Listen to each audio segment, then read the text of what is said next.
Hello everyone, আজকে আপনাদের জন্য আবারও নিয়ে এসেছি একটি নতুন ডায়াগ্রাম। এর মাধ্যমে আপনারা জানতে পারবেন কিভাবে how to make three phase distribution board wiring diagram তৈরি করা হয়।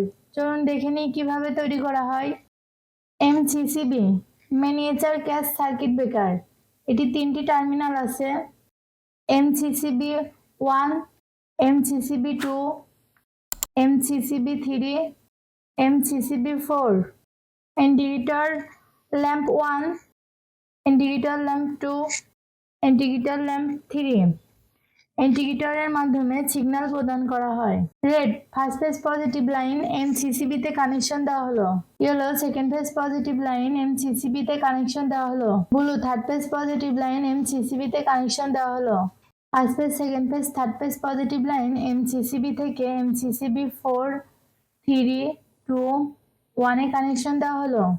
Load 1, load 2, load 3, load 4। First phase positive line indicator lamp 3 তে কানেকশন দেওয়া হলো। Second phase positive line indicator lamp 2 তে কানেকশন দেওয়া হলো। Third phase positive line indicator lamp 1 এ connection দেওয়া হলো।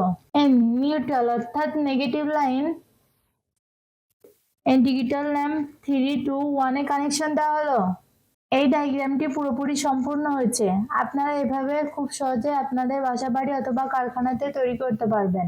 এতক্ষণ আমাদের সাথে থাকার জন্য ধন্যবাদ। ভিডিওটি ভালো লাগলে লাইক ও সাবস্ক্রাইব করে দিবেন।